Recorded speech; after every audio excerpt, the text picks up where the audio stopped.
and welcome to another episode of Worst Collection Ever. This is the show where we tell you about the worst comic book collection in existence, and it just happens to belong to us.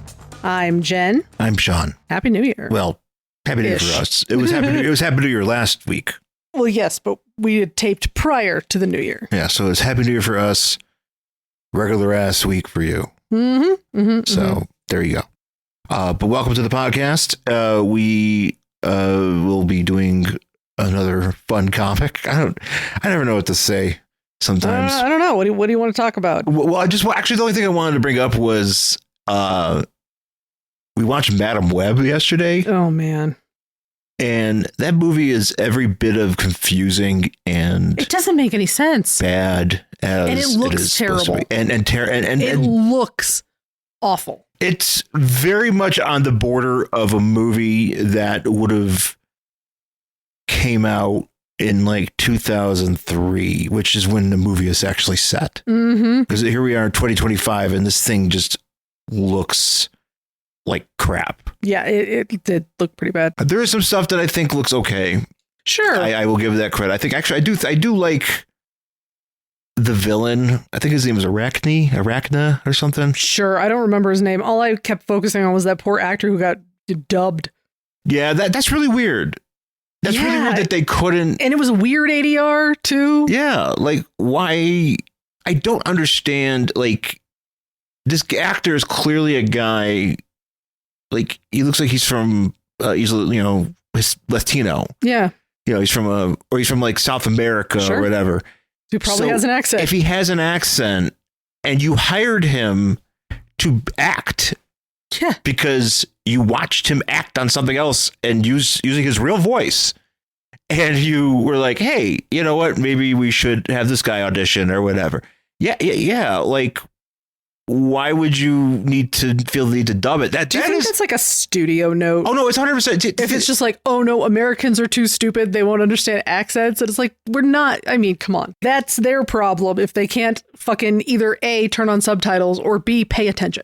Why would we want to spend the money to dub the entirety of this actor's vocal performance? Like that just doesn't make any sense. No, it didn't at all. It was very weird. It's weird too. And then like I noticed the other thing that they did with the ADR is like whenever he was off screen, they just had him like repeat the same thing over and over again. Where he was like, "These girls will have powers. These girls will have powers. These girls will have powers." Yeah. And I was just like, I get it. The premise of the movie is really weird. Like I don't even know if it's really rooted in any comic book stuff, other than the fact that these characters are comic book that they exist.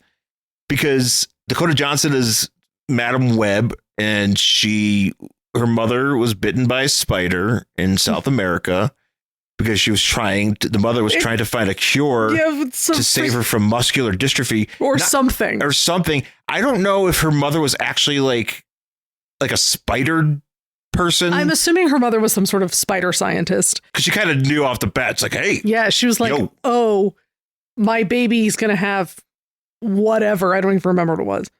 So I'm going to go and like find spider venom. But I'm going to try to find the spider venom. Yeah. But the Amazon's very large, at least the parts of it we haven't cut down. And there's so many species we haven't even discovered. Like, you're just going to wander around and hopefully find the right spider? She's just looking around in a random bush and just like, oh, I found the spider. Well, I'm like, well, are you looking for a spider that you think exists? Or are you looking for one that you know exists? Like they don't really say. She's just looking for a spider. She's looking for a spider and she ends up she gets betrayed by our lead villain guy because he's looking to do evil things with the stuff. And this villain, so I think because of this or something he managed to get himself in a situation where if he touches you long enough, he poisons you.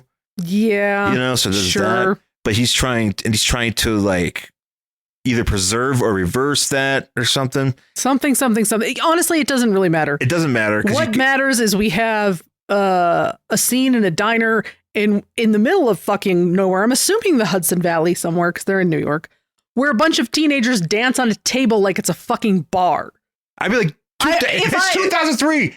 Get off my table. Even in 2003, when I was young, I'd have been like, get the fuck off the table. Hey. And this isn't a bar. Get down. This is a diner where families are eating. Do not dance. I don't want to eat where your gross shoes have been. Divorced fathers are bringing their kids for Christmas dinner. Yes, because they are Christmas. It's a Christmas movie if you didn't realize. That's right. It is Christmas in that movie, isn't it? Wait, I think it is. I think it might be. There's some. Wait, there's some holiday in that movie, and I want to say it was Christmas. Okay, so Christmas movie. Yeah, so it's Christmas. So divorced fathers are there, and they're like, it's like, you know what? I'm gonna take my son or my daughter. We're gonna watch these 16-year-old girls. I'm gonna watch it because I need everything I can get as a divorced father. 2003. I'm a fucking creep. So I'm gonna creep. So I'm gonna watch this. I'm gonna watch Sydney Sweeney in a shake and bake wig. Oh, that wig. I mean, Sydney Sweeney is gorgeous, and they put her in. I mean, like if you took a piece of paper and colored it orange and like stuck it to her head, it would have been a better wig. I don't understand how nobody's hiring the Key and Peele wig guys. Look, listen, Mira from Amber Heard and Aquaman said, "Hey, that's a bad wig." Shit, that's also a bad wig. That's probably one of superhero cinema's worst wigs. Yeah, they could have a wig off. Yeah, they could really. It's really close on who has the worst wig. I think it might be Mara though. No, Mira's is pretty bad. Mira's is really horrific, bad. It's quite. You're watching that movie and you're like, whoa. Yeah. Hey now. But yeah, but that movie, I don't want to talk too much about it, but I just was like, man, this movie is every bit as confusing and bad and unnecessary. Very. I still can't understand how we got to that point. I understand the sentiment, like what Sony was trying to do. I understand that maybe they were like, you know what we need a female led movie. So, and we need to do a female hero. And we have these, spoder people. What can we do with the Spider? What ladies does Spider-Man have that we can do? Now, I don't know if they have the rights or not to Black Cat. That's a really great question, but they might not want to do it without Spider-Man. I mean, but she's the thing. You totally can. But the thing is she's basically Catwoman. You don't 100%. Need Spider-Man for her to do anything. Right, but people be like, but there's no Spider-Man. But the thing is, their other option was, well, how about we do Madam Web, who is even less of an unknown character without Spider-Man? Yeah. What the fuck? Obviously, they have the rights to like Spider-Woman and a Spider-Woman, yes.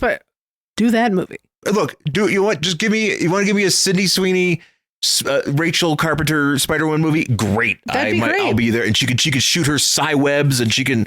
Well, it was just like the 2 seconds of screen time where we actually got to see everybody in costume was great. Mm-hmm. I was like, wow, I wish I was watching that movie. Yeah. I don't care about the origin story. Why couldn't the movie just pick up when she is already Madam Web with her beta blockers? Yeah, I would have been totally fine with that. She is running the ladies thing. Like, that's when you play the movie. If we started at the end where we run into Madam Web with her beta blockers on, and all the girls there, and then they like went out to fight something. If that was the beginning of the movie, thumbs up. But it wasn't. It's just like we have to spend like a lot of time of them just being like, we don't have any family. Maybe we should be family. Yeah, just convenient that all 3 of these girls happen to have zero obligations to any adults. I know. It could have been better. We'll just go with that. And we haven't seen Craven. I'm assuming that is also bad. No, Craven might, I mean... It might be. At least it's violent. At least it's violent, because honestly, we're just driving around and sitting around in that fucking Madam Web movie, and everybody's arguing. We're not doing anything. And I'm like, somebody throw a fucking punch. This is a superhero movie. Yeah. I don't need Adam Scott cleaning up popcorn. What was Adam Scott doing? He was Ben Parker. But he wasn't Spider-Man's dad? No, he's Spider-Man's uncle. Oh, duh. Sorry, I was like so confused. I was like, wait.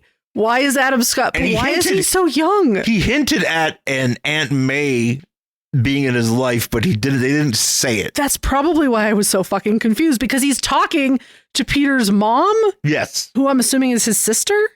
Yes. Okay. That's how much attention I paid to that movie. Yeah. And her father, because she does imply that her husband, Richard Parker, is overseas doing things. Yes. And that's kind of how Peter Parker's parents were. They were like secret agents or shit. I hate that. I know that's something that we did in the comics. I still hate it. I just his parents are dead. I don't need to. His parents exploded. Yeah, his parents exploded. I don't need to hear that they were secret agents or they were this, that, or the other. And they were in, it's kind of like Fox Mulder's dad was like in some conspiracy theory. And I'm just like, why can't this be regular people that had a weird son? Somebody's dad owned a fucking McDonald's. Can you own a fucking franchise and then like your weird fucking son goes off to be Spider-Man after you get murdered in a robbery? Like, come on, let's do something. Doesn't even get a murder. Just used to have just own a McDonald's and sling burgers and then it can be like. Well, Peter Parker doesn't. His parents are dead. Yeah, his parents are dead. But I'm saying like we could always just do. They own a fucking McDonald's. You know what I mean? They don't have to be secret agents. They could be accountants, insurance agents. I don't know, marketing people. They could be in sales. Like, I don't need everybody to be involved in nefarious schemes in order for their kids to do something cool. We also followed it up because we had to watch something good. And we watched Pearl.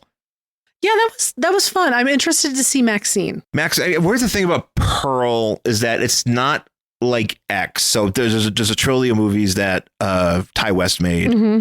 And the first one was X, which is based in the 70s, and it's definitely more of like a slasher. Yeah, movie it's more like a straightforward, like it's a horror movie. It's a horror slasher thriller, whatever, and it's got these characters, and it's real. I think X is really good. Yeah, I enjoyed X. And Pearl was a follow-up because it's based on the girl, Mia Goth, who is playing in all sorts of. She's played two roles in that X movie. Yeah, because she plays the old woman on the farm. So we're going back to 1918. To talk about when the old woman was young. Yeah. And that's what's going on in Pearl. Talk about her, and she is crazy. She's crazy and all that stuff. And Superman's in it.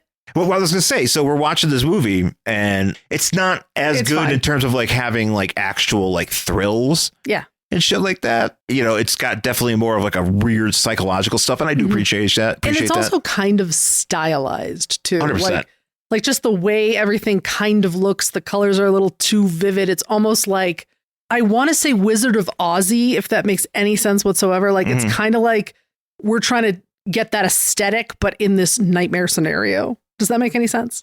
Yeah. Yeah, that's totally what I saw with a lot of like the vivid colors and how I was told, I was like, this doesn't look real. No, it's very interesting that way. But the thing that I wanted to point out is, as you said, Superman is in it. And this is the point where I found out Superman, David Cornsweet. I thought I told you this before, but you must have forgotten. I was convinced that this man, he was a British man. I was also convinced of that, but I know I have looked it up before because I was like, oh, new Superman is a British guy because his name is Cornsweet. That sounds like some dude who... I think it's Cornsweet. Cornsweet. I think it's a shorty. Sweet? Cornsweet? Well, it's one E, so it should be sweat. Cornsweet? I don't know how to pronounce it. I do not know how to pronounce the guy who plays Superman's last name. That's the thing. Forgive me. However, that name sounds like he should be living on fucking Downton Abbey estate with 100%. Horses going fucking fox hunting. I didn't have any inkling that he was from Philly. I was like, there's no way this guy's American, let alone he's from Philly. We import all of our superhero actors. Like, it just sounds so British. I was like, wait, what? The crazy thing is that he is the only like American actor amongst like the main cast of that movie. Yes. Because Mia Goth is British. Okay. And I think her mother and her father and the sister-in-law. No, well, they're supposed to be German. Yeah. No, I'm talking like actual real life. Oh, real life. Like Mia Goth is British and the rest of the cast are New Zealanders. Oh, okay. Was that filmed in New Zealand? I don't know. I don't know where it was filmed. It possibly could have, because I mean, if you have like 3 New Zealanders in your movie, they probably put that over. Who knows? Yeah, that is a good question. But yeah, I don't know. I thought that was quite. Yeah, he plays a projectionist. He literally doesn't have any other role except his name is projectionist. He has no name. It's projectionist. He's got like a little mustache. Yeah, he's got a nice little 1918 mustache. Honestly, I when I first saw him talking to Mia Goth, because for some reason she reads short to me, and I realized she was a model. I can understand that, yeah. But because most actors are short. Yeah. And I'm like, Superman's 6'4", so she's got to be standing on an apple box. No, she's 5'10". And I was like, oh, wait, no. Because she's a model. Well, that's what I mean. And that's what it didn't dawn on me. I was like, of course she's tall. And that's why, because at first I was like, she's just standing on like the biggest apple box ever to like get this like them in the same shot. No, she's just tall. Hello there. Come on in and welcome to the Fantastic Pour. I am your host, Brett Young, and this is the podcast serving up comics, cocktails, and conversation for your listening pleasure. Every episode, I'll welcome a guest to the Fantastic Lounge to explore one of their favorite comic book characters and cover a classic story in which they're featured. And what pairs better with great literature than a delicious drink? Based on my guest's ingredient of choice, we'll mix up a cocktail or mocktail to enjoy in the Fantastic Lounge while we talk comics, mixology, history, and whatever else comes to mind. So join me every month for the Fantastic Pour, open for business by the Fire and Water Podcast Network. So we're going to read a book today. Yes, we are going to read a book. We are going to read something that we teased last week. It is a new comic, new as in it came out in the past year. Yeah, it's not yellowed, and we didn't find it in some guy's fucking storage unit in some gross ass box that smelled. I bought this fresh off the stand. You sure did. I was like, yoink. So, but I did. I bought this from Hall of Justice here in town, and it is, and primarily because of the cover, but it is Batman, Superman, World's Finest. There's so many comics where I was like, I didn't realize they were doing this again. Yeah. Well, that's the thing. They keep throwing these new things out because they're probably trying to like think of new ways to bring things back. Well, it's also like, I know they're trying to tap into like new readership type of stuff. You know what I mean? That's why we keep getting all these number ones, and you want people to like get in and read these comics. The problem is it's not really working. I don't know what's working. I really don't. Like, I don't know. I'd be curious to like go into the comic shop and just ask them, like, so what do people actually buy? Like, what do they actually read? Yeah. This particular cover, you may not know this is a Batman Superman book, although I'm not complaining. Yeah. I'm just saying, because the cover is, first of all, it's the issue. I should actually tell us what we're reading. So this is Batman, Superman, World's Finest, number 31 from November 2024. The team on this, I just want to point out. So you got Mark Waid. Mm-hmm. You know, Mark Waid, who we love Mark Waid. Adrian Gutierrez, who is the artist. Mm-hmm. And I just want to point out the other person listed on here. They are the colorist. Their name is Tamara Bonvillain. That's awesome. It's Bonvillain without the D. It is all one word. But that's awesome. Yeah, it's like her last name is literally Bond. It's like almost you're just looking at like Bonvillain. Man, how come I don't have a sweet last name? That's fucking cool. How do you how do you not get a cool job when you have a last name like Bonvillain? Who changed that at Ellis Island? Like, like it was like, you know what? Let's get rid of this D. Or how did they figure that out? Like, I know, it's great. That is a hell of a last name. It is awesome. But here's Eclipso, and he is standing in the middle, and Superman and Batman are on the sides, and it's pretty cool looking shit. Like just lots of swirls and purples and whatever. Start off. This is I'm going to start calling these the cold opens. Yeah, I think that'd be. I'm surprised I've never gotten around to that. Actually, that's a good description for that. Instead of being like, well, this is the future, it's later, but it happens, and then it happens later. I'm like, no, it's just cold open. The cold open starts on the satellite some years ago. So I think the premise of this book in general is that this is obviously the newer reality of DC. Yeah, this is the rebirth reality. We're in rebirth. This is after rebirth. Or it's what's all in? Is that a reality? Or is it just what we're calling it? It's just something to kind of, it's just a tight, I think all in is just kind of like a tightening up of things. Okay. Because it's after all the absolute power shit. Okay. So it's kind of like, well, we got through this and this is what we're doing now. And then there's the absolute universe that's totally different. Absolute different. Yeah. We discussed. Yeah, which we've discussed. Okay. But these Batman, Superman stories in this World's Finest are stuff that happens like early on. So it's just like, hey, this would have happened at some point, and we're telling you about it. Mm-hmm. So that's why we're kind of qualified, because it's kind of because we have like a Robin in here, and it's just Robin, but I don't know which Robin it is. That's true. It's not Damian. No. So it's probably Tim, is my guess. Could be Tim. Could be. Yeah, I don't think it's Dick. I don't think it's Dick. My guess is. But this is like also satellite era. Watchtowers, and like all the characters here seem very much of like that like early 80s Watchtower era. Yeah. Because We start off and we're on the satellite and Green Arrow. Green Arrow is talking to Superman. I do have to say that there's definitely humor in this book, which I appreciate. Well, it's Mark Waid. He knows how to write. Well, that's what I mean. Superman, I guess, has been telling a story about how he defeated the immortal giant. Sure. Hal asked him, and Superman just goes, well, I just hit him with one punch. Yeah. And Green Arrow is like... And Green Arrow does not like that. He's like, this should be like a knockdown, drag out. What do you mean one punch? And I love the picture of Superman because he's just got his hands up like, what do you want me to do? Also, the way this is drawing, it looks like Green Arrow's beard is like attacking him. I think it is. Is it weird? It's bad facial hair. It's weird. It's a weird drawing. Superman's just like got his hands up like, what do you want me to do? What do you want me to tell you? I hit him with one punch and he's dead or down or whatever. The next panel immediately afterward, he's like, good Lord, how are you a writer? Yeah, because Superman says something. He goes, it was a right hook? It was a right hook. And he's like, how are you a writer? And I always love that about Superman. I'm like, oh, that's right. He's a writer. But yeah.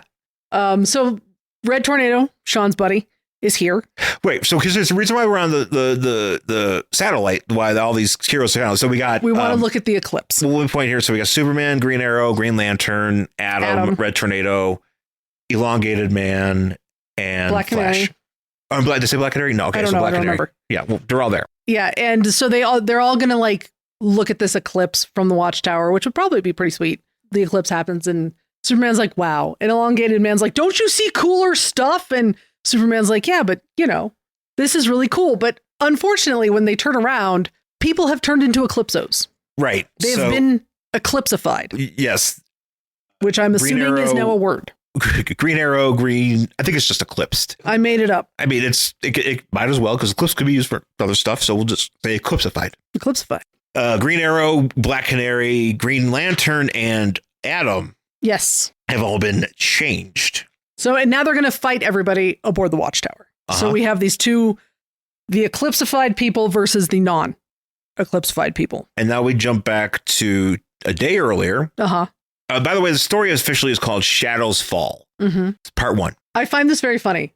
We start with like Clark Kent writing a story. And he's writing a story about this new solar-powered city that apparently Wayne Enterprises, Queen Enterprises, Queen Industries, and Cord Industries have all gotten together and gone in on this solar thing. So that kind of just makes me feel a little bit better because I feel like Batman's always paying for everything. It's like, oh no, we got 2 other billionaires we can use. Hey, wanna go thirdsies? It's like, you know what, guys? I'm really fucking tired of hiding this in the Wayne Enterprises budget. Can we all do this?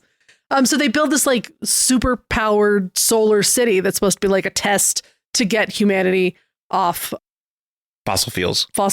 Wouldn't that be cool if that's what billionaires spent fucking money on? But they don't. This is a big ass city too. Mm-hmm. Can you explain to me though? Is this the one where Green Arrow's carrying like a stack of what looks like shit?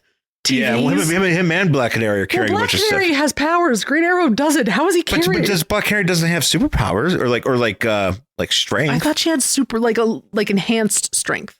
Maybe that I don't know. I mean, maybe, I know she's got her canary cry. I mean, because they're carrying like a giant stack of it's like it looks like desk chairs and monitors and shit. Yeah, I was like, it's like 9. Dude. And no, they don't look like flat screens either. They look like the old school. Yeah, we're talking like tube TVs. Yeah, I was like, how is Green Arrow carrying those? He's a person. Yeah, come on. I mean, look, I know he's probably stronger than most. But could he carry 19 fucking tube TVs? Probably not. What is this like the He's not super battle the test of the superheroes where they just how many or test of the non-superheroes, like that's just on like CBS or something. It's just like, hey, Superman and a bunch of other super strong heroes are going to stand here and just laugh at a bunch of non-superpowered crime fighters as they try to carry tube TVs across the finish line. It's just Batman and Green Arrow and just whoever, Robin, just spoiler. Why not? Just the whole Bat family, because none of them have powers except Signal. Signal has powers. Yeah, so they're just trying to lift it up, and it's like you can't use a wheelbarrow. You got to pick it up with your hands. I'm like, what the fuck? I'm not going to win. It's like, dude, we got 3 hours tonight. There's just one race.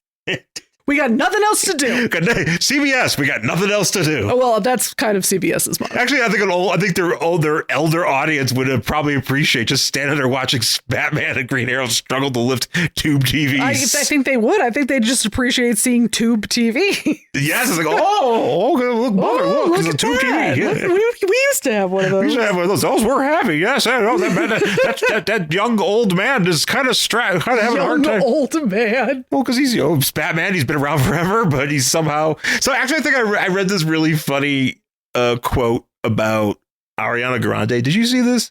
No. From Jennifer Coolidge. She was talking about Wicked or something, and she was like, Ariana Grande has been like famous. And because they're talking about like reviews, like she's an up and comer. It's like, dude, she's been famous since the Eisenhower administration. She kind of, it feels like it. It's like she's like because pushing 30, yet she's like the most like well-kept 30-year-old. Yeah, because it feels like she's been around forever because she was like a Disney Channel kid. Well, she was a Disney Channel kid, but that's the thing. Like I don't know anything she's fucking done. But but she's been around forever. Yeah. She's been around since I feel like I've been since grad school, which was like all going on like 15 years. We're not going to talk about that. So we're testing out the anti-theft thing. Yeah, because apparently like just one piece of equipment can be like millions of dollars. So like the Justice League's putting everything together, but also kind of keeping an eye on shit because this is very expensive. And also behind all of this, of course, is Dr. Bruce Gordon and Dr. Mona Bennett, who we all know Dr. Bruce Gordon is the alter ego of Eclipso. So we have a moment here with Batman and Robin. Which is actually, this is funny. I think they must have been testing out these theft features because they're standing on top of a bunch of like super villains or thieves. One of these guys looks like one of the guys is from I don't know who this guy is with the bolts in his head. I don't know. He looks familiar. Yeah, he does, but I don't know who he is. And then some guy that could be Polka Dot Man. I don't know. And they're just standing atop a pile of heroes or villains, basically. And Robin's like, so I got a question. Batman's like, about Eclipso. And he's like, yeah, how'd you guess? Because we're supposed to have an eclipse and we got the Eclipso guy. But apparently before, don't know when, they have exercised. They have separated Eclipso out and trapped him in the heart of darkness, which is now being kept safely on the Watchtower. Right. According to Batman. Yep. So Dr. Bruce Gordon there isn't supposed to become Eclipso. Right. And so later on that night, they're working on this. He's having a fit. Because it's not working at the efficiency. He's like, okay, they've only been up for, as she says, 9 hours at 92% efficiency. That's fucking good. That's actually really good. And he's like, for an entire city based on solar power? 92% for your not even 24 hours. I'm like, dude, that's great. You can tinker and get to 100. And he's like a shift at work, dude. Yeah. And he's like having a fit. And I'm like, dude, I would happily take 92% efficiency on our cool solar city. Happily. After 9 hours of operation of something that big. Yeah. And it's working that well. It's not like you're opening the city, you're taking rents. Yeah. You know, like you're just testing it. I don't think anybody lives there yet. No, they're building it. They're still finishing it. Like they're literally building it. Yeah. As 92%. We're watching them. Come on, man. But he's like, no, I have to do this because I have to like make up for all the bad things Eclipso did. He goes into this box. So I guess they took all of the stuff that they got from Dr. Light. Yes. The original Dr. Light, the terrible rapist, Dr. Light. Dr. Light. Is that person dead? I don't know. I know he got his mind wiped. Is Dr. Light a woman now? She was a woman, yes. The second Dr. Light was a woman that was a hero. Is that the same one? No, the original one was No, I mean like the one in continuity now. Is it a woman? I'm not sure. Actually, I'm not sure. I don't know exactly if the identity crisis stuff that happened is a part of this here, but they got whatever his box of stuff and they're looking through it.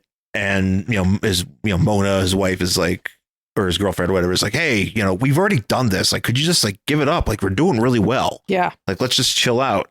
And he's like, oh, if we just had what he calls a Prometheum conversion cell, we need this. We couldn't break it before, but we need this. And so they're looking through this box. It looks like it's, I don't know what's in this box. I don't know. It's a very strange box. There's a thing that looks like a blackhead remover. Yeah, I don't know what's going on. And then there's also a box that looks like a gun with a Rolodex on it. That's what I was going to say. It looks like a fucking Rolodex. I'm like, what is in this? And then something opens and it's this disc of, it looks to me, there's a smaller part that looks like a golden SD card. But I think it's a bigger thing. To me, it looks like the remote that comes with all my electric candles. Oh, nice. And it's just very small, and you just push the button. So he pulls this up, and we see Eclipso, in this diamond, and he is awakened somehow. And so Gordon puts this cell into, or he gets close to it. Mm-hmm. Like it's close to some database or whatever. This drawing of Eclipso like waking up is pretty sweet, though. Oh yeah, no, it's great. And so Gordon's like, if we just replace, I like the name of this, the perovskite transformer. Sure. Like, I don't even know what these things are. This is ridiculous. That's the thing. I'm like, do I want to look this up and see if it's real, or do I just want to be like, comics, they made shit up? Yeah, 100%. Yeah. And so at the last moment, he realizes, like, oh wait, this isn't it. And then a giant explosion happens. Yes. Giant explosion happens. His girlfriend is asking for him. She looks like she's dead. I thought she was. She might as well be, because I don't know if anything. I can't remember in the next couple books if she lives. I don't know. She looks like Pearl's mom, actually. Oh shit! If you've seen Pearl, you know what I'm talking about. Yeah, she's just seen better days. And he's like, well, Bruce Gordon's not here. It's just Eclipso. Yeah, and so now he's got because Eclipso's got his pointy ears, and now he's got his pointy ears, but he's not wearing the Eclipso garb. But then he goes out into the sun or something, and I thought Eclipso only came out in the moonlight. It's supposed to be an eclipse. That's the thing. That's what I thought, because he's standing in the sun, but maybe that's not the thing anymore. Well, there's something that he kind of brings up later that I don't quite understand based on just reading the book. Mm-hmm. But he gets in the sun and he turns into, it's fully Eclipso of the heart. Mm-hmm. And now we jump back to the Watchtower. Where we're fighting. And this is when Batman shows up. Batman just appears. He's like, I'm coming to the Watchtower. Sorry, I'm late or whatever. And he walks in to find this fight. And I've never seen Batman look so surprised. You're right. The look on his face, he's just like, what? Well, he's got this same expression. And the bubble just says, H-H? Huh? Huh? Ha! Ha! That's what he meant. That's the voice of it. Ha! Ha! And so there's like a big fight. Yeah, big fight where all the Eclipsos and non-Eclipsos are fighting. And at one point, and this is something that I think should kill Flash because it killed Jean Loring. Mm-hmm. But Adam gets small enough to go into the Flash's ear. Yeah. And he just tramples through him. And knocks, and the Flash falls off balance. That killed Jean Loring, if I recall. Because you trace basically, or not Jean Loring, Sue Dibney. Sue Dibney. Jean Loring used her ex-husband, Ray Palmer, the Adams gear to turn small and trample on Sue Dibney's brain. The Atom going into people's brains is like a thing because it happens in the Injustice. I think it's in the comic book, but it's in the Injustice movie for sure. Animated movie where he goes into Superman's brain holding a shard of kryptonite. Yikes. And then in the movie, Ra's al Ghul's like, no, here, have some chemotherapy gas. And it just like annihilates the Atom. He just turns to dust. Wait, he uses that in Superman's ear? Yeah, he goes into Superman's ear and he's like got a shard of kryptonite because that's Batman's idea to like stop him because, Injustice is Superman gone nuts. Yeah. And he's like, there's a shard of kryptonite in your brain. You're not going to do anything anymore. And then Ra's shows up and he's like, no, breathe in this chemotherapy gas that I just happen to have with me. Well, of course, as you do. As one does. That will kill. It won't kill you, but it will literally turn the Atom into nothing. Well, and that's exactly what happens. So yeah, Batman's like, he's like, what the fuck, dude? Yeah. And Batman and Superman. Like, I was just coming up just to see the eclipse. I brought snacks. I probably brought snacks. I had some snacks in the transporter that I haven't gotten out yet. It's a bunch of Cheez-Its and Wheat Thins. Oh yeah. That place is fully stacked. Like the kitchen is fully stocked because Batman thinks of everything. Yes. So there are good snacks. This is super. Yeah. And he's made sure that there's good snacks and they're all going to eat the good snack. That's right. Good snacks. He's got Hydrox for John. Yeah. Yeah. No, everybody's got their favorite snack. 100%. Favorite snack, favorite drink. You can get a latte. I'm sure there's like an amazing coffee machine that makes like decent lattes, not like coffee machine lattes. Right. Maybe there's even like a barista. I don't know.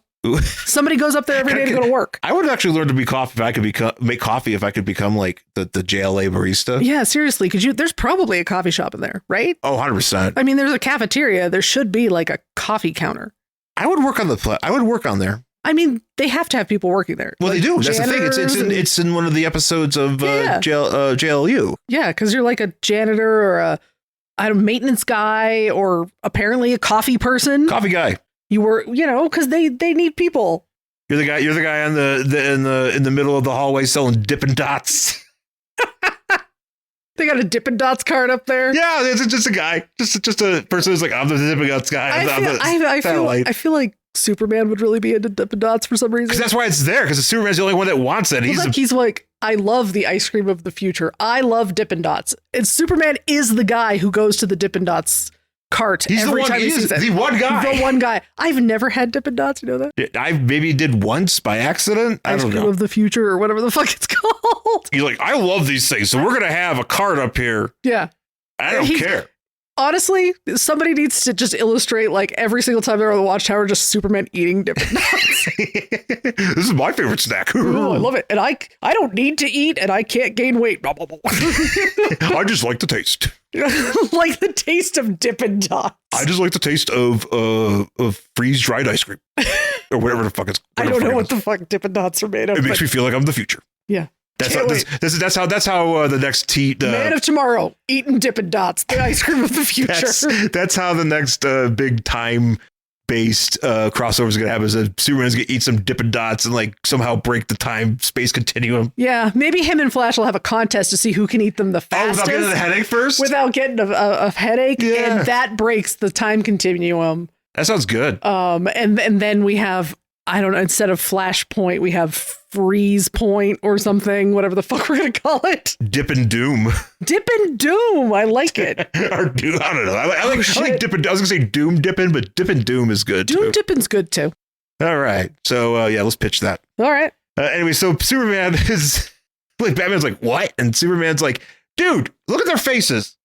Clearly something's happening. Yeah, because he's like, you're the detective. Why don't you look at their faces and tell me what you think's happening here? Superman gets shot in the back by Green Arrow. Looks like might be a kryptonite arrow for all I know. It is a kryptonite arrow. And I actually do really love this because he gets shot with a kryptonite arrow and Batman grabs him and he calls him pal. Yeah.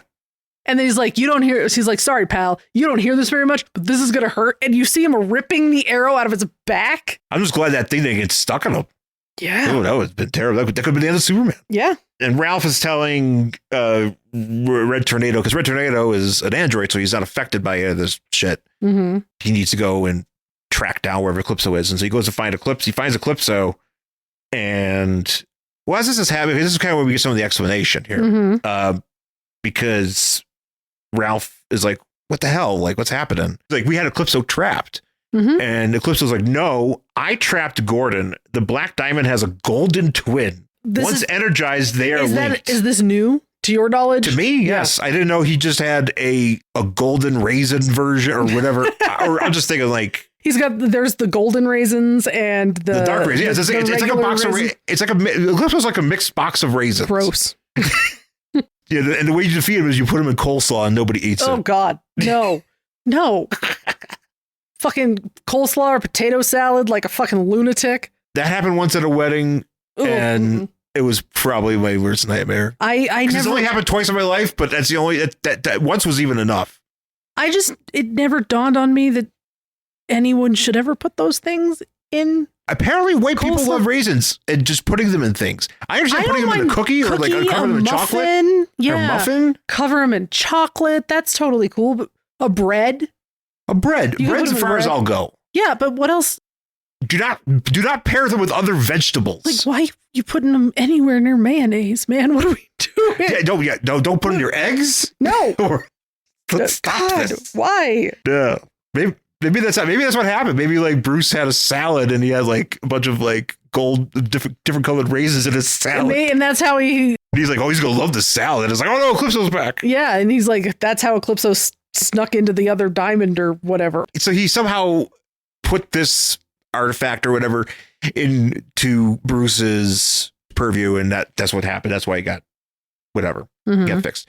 So anyways, but Red Tornado goes up to confront Eclipso. Eclipso rips him, beats him up because he's a robot. Now, Batman and Superman are trying to figure out how to beat Hal. This is a very funny reference. Well, this is a very funny reference because it's something that I think actually happens in a previous issue of this book. Oh, of that book. Okay. Yeah, because they say, what do we do when we beat Hal last time? And they said Superman's like stole his ring and fused into one hero. Yeah. But there's a lot of ambient magic in the air that day, so it's time for Plan B. Yeah. Because there is a hero, like a McFarlane figure that is the two of them. It's the two of them, and like it's like red, blue. It's like Superman and Batman, but also green in there. It's pretty wild. Yeah. Here is where I don't know what Bruce is doing down here because he's not merged. Like Eclipso's out and about in the thing, but it's not Bruce completely. It's just the spirit. But Bruce Gordon down on Earth is creating what appears to be some sort of cannon or something out of this wreckage that he's there. As this is happening, Superman blows. He uses his breath to blow at Eclipso. Eclipso's like, that sucks. That's not working. Nope. And Red Tornado finds his way into the transporter from whatever is like. He's basically got like blown through the chest. Yeah. But Red Tornado is like, I got to do something. Yeah, because Red Tornado's like, Eclipso, you can't really affect me because I don't, I'm an android. And they're like, yeah, but you still have a heart or something. And he just like puts a big fucking hole in his chest. Okay. Bruce used whatever this contraption he made to shoot up to the Watchtower and blow it up. How does anybody live here? Like, because everybody's up on this thing. Like, do they get transported? That's a really good question, because usually I would be like, oh, Hal put them in a construct and saved everybody. But maybe that's what happens. Maybe that's what happens. I don't know. But Red Tornado finds his way to Civic City and he goes to the steps of the JSA. Yes. And he's like, they need your help. Eclipso is out. Eclipso is out, and now we're, the Justice Society. Which we have there. I think we have Wildcat, Dr. Fate, Dr. Midnight, Jay Garrick, Sandman, Hawkman, and Alan Scott. Yeah. And they're just like, all right, well, time to go to work. And next issue, Justice in Trouble, make it double. Oh, no. I want more of you. We're going to get to that reference at some point. Yeah, well, there was a very, very funny, I was reading that Superman thing, and it's an Elseworlds trade. Yeah. So in it, and I don't know exactly when it was set, because Superman is like a farmer and he's wearing suspenders. So I'm like, it could be 2015 Brooklyn and it could be 1884. Like, I don't know. That's right. Anyway, just Superman walking around a farmer's market in Brooklyn, 100% wearing fucking suspenders, just pulling it down because that's what you do. But he's, he's married to Lana, and they're having breakfast, and they have 2 kids, and one kid named Lois, by the way. But he's married to Lana, and she's like, how many more pancakes do you want? He's like, I want 12. And so and then he just gets up from the table. He's like, forget the pancakes. I'll have a double helping of you. Yeah. I was like, oh man, that's right. So making a double helping of is a fucking line. Yeah. That's a Superman line. You know what? Good for him. Bruce Wayne ain't dropping that. No, he doesn't need to. Yeah. Well, no, he doesn't. He's like, I got money. He's just like, I'm Batman. You're like, I mean, okay, that's all you gotta say. How much you need? just I'm Batman alone would work. It's true. But like, I was just like, you know what? That's very corny, but that fits. But I was also very proud of him for being like trying to get it, even though he has kids.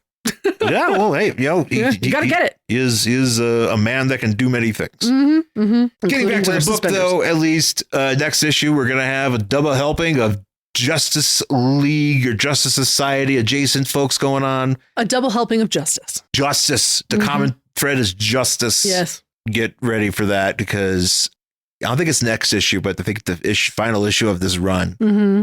There's something that I'm actually really looking forward to you seeing. I don't know if how you're gonna react to it. Oh God. But it's I laughed. Are we whipping things out? What are we doing? No, we're not whipping, but we're doing something. It's something very. It's not sexual in any way. Oh, okay. Yeah, we're not doing that, but it's something where you're just like, the fuck, this is dumb. It's gonna be wild because we're gonna go through there's 2 more issues of this new stuff, and it's like new and old stuff at the same time. Yeah, it's the way that they're presenting, and Mark Waid, of course, one of the best. He's got a good grasp on these characters. I enjoyed this book. Really, honestly, it flew by. It does. It really flew, and so I enjoy it. I'm looking forward to seeing if anybody survived the I honestly don't remember. Watchtower explosion. I don't remember. I don't know if they're just if like the elongated man is just parts just flying around space. I mean, they just blew up the just a big long neck with his head on it. But they just blew up the Dippin Dots cart. No, not the Dippin Dots cart. Just little dots at the Superman. Just like, oh, I gotta save the dots. he's like Pac-Man in space, just going after the dots. Oh, that'd be a nice little mini game in the. Actually, that'd be a lot of fun. In JS, it'd be like this little mini game like DC Comics presents Exploded Watchtower. Yeah, it's just Superman capturing all the different. That is very dumb. Yeah, in the Lego game, it's like kind of like a little side mission where you just like go and make Superman eat Dippin Dots in space. Loves them. He does. He loves them. Anyways, I guess we should probably wrap this up because we're gonna talk the next hour for Dippin Dots. Yeah. Denver Zoo Dippin Dots, so you can still get them at the Denver Zoo, and Dippin Dots has an Instagram account. Oh, great! Cool. Well, they should get DC to help them. Superman follows this. You know it. He sure does. Anyways, thanks for listening, folks. You can find us on Twitter, Instagram, Threads, Blue Sky, all those places. You can find us on Facebook. Please email us at worstcollectionever@gmail.com. YouTube, you can find us Angry Hero 79 is my channel. And that is where there is a playlist of all of the new episodes of our podcast that go up every week. And of course, you can find us on all of your pod catchers. Spotify and Apple Podcasts specifically are the big ones, and you can review us and let us know what you think of the show. We would really appreciate it. So once again, folks, thanks for listening, and we'll talk to you again next time. Bye.